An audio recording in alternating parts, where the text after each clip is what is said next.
The Sunday school lesson for January 24th, 2024 is Faith and Encouragement.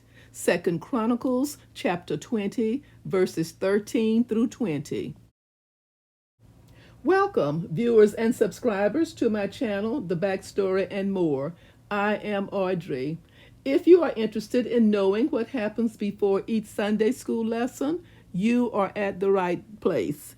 If you are new here, please know that I will share the backstory, read the lesson text, and offer a brief lesson summary. Let's begin. The backstory is told from 2nd Chronicles 20, verses 1 through 12. In 2nd Chronicles chapter 19, Jehoshaphat had named those whom he had designated to administer justice in both religious and secular matters. He reminded them to act with courage at all times as they stood for what was right. After this, the Moabites and Ammonites, with some of the Meunites, came to wage war against Jehoshaphat. Some people came and told Jehoshaphat, "A vast army is coming against you from Edom, from the other side of the Dead Sea. It is already in Hazezon Tamar, that is, in Gedi." Notice the map. Alarmed, Jehoshaphat resolved to inquire of the Lord, and he proclaimed a fast for all Judah. The people of Judah came together to seek help from the Lord. Indeed, they came from every town in Judah to seek him. Then Jehoshaphat stood up in the assembly of Judah and Jerusalem at the temple of the Lord in the front of the new courtyard and prayed.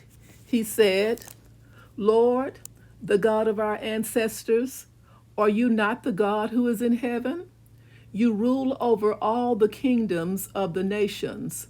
Power and might are in your hand, and no one can withstand you.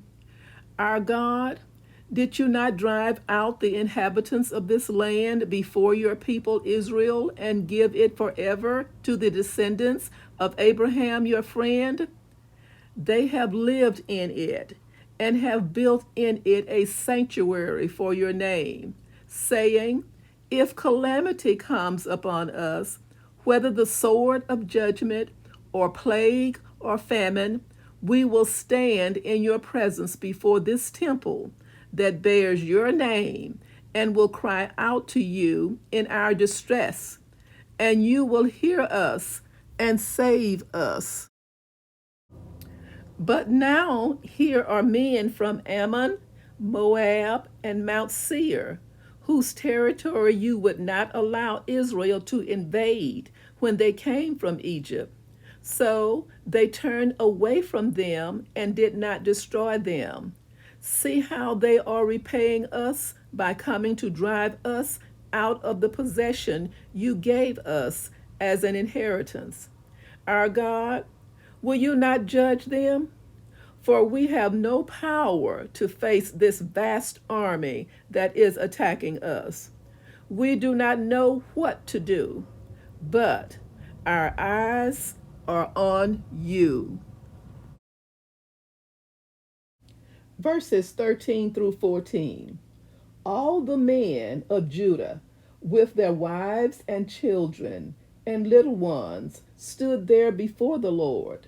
Then the Spirit of the Lord came on Jehaziel, son of Zechariah, the son of Benaiah, the son of Jael, the son of Mattaniah, a Levite and descendant of Asaph, as he stood in the assembly. Verse 15. He said, "Listen, King Jehoshaphat, and all who live in Judah and Jerusalem. This is what the Lord says to you. Do not be afraid or discouraged because of this vast army. For the battle is not yours, but God's. Verse 16. Tomorrow march down against them. They will be climbing up by the pass of Ziv, and you will find them at the end of the gorge in the desert of Jeruel. Verses 17 through 18. You will not have to fight this battle. Take up your positions, stand firm, and see the deliverance the Lord will give you, Judah and Jerusalem. Do not be afraid. Do not be discouraged. Go out to face them tomorrow, and the Lord will be with you. Jehoshaphat bowed down with his face to the ground, and all the people of Judah and Jerusalem fell down in worship before the Lord. Verses 19 and 20. Then some Levites from the Kohathites and Korahites stood up and praised the Lord, the God of Israel, with a very loud voice. Early in the morning, they left for the desert of Tekoa. As they set out, Jehoshaphat stood and said, Listen to me, Judah and people of Jerusalem. Have faith in the Lord your God, and you will be upheld. Have faith in his prophets, and you will be successful. A brief summary. King Jehoshaphat had offered a passionate plea to the Lord for help, admitting that neither the king nor his people had any strategy or resources to confront the oncoming threat. Perhaps as his prayer progressed, his voice grew louder, possibly even trembling, as he reached the end and declared his utter dependence upon God. And I quote, We do not know what to do, but our eyes are on you. End of quote. 2 Chronicles chapter 20, verse 12. Then came Jehaziel's spirit-empowered words. The people's outlook changed their outlook. Everyone experiences fear in life. Fear, in and of itself, is not harmful unless it is unfounded or becomes physically and spiritually immobilizing. The essential question is how Christians can overcome fear and continue to be living testimonies to others. The solution in the lesson highlights Jehoshaphat's example of turning to God in prayer and trusting obedience. Walking by faith, even in the face of fear, requires having a vital relationship with God. Overcoming fear begins with acknowledging its reality in our lives. After making this acknowledgement, we must remember whose we are and that God has a predetermined plan and purpose for our lives.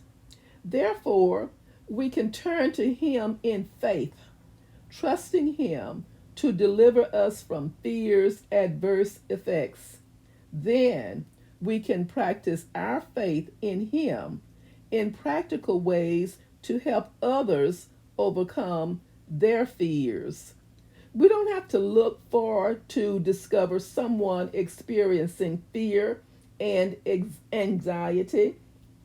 Life is filled with multiple challenges and situations that are beyond human control.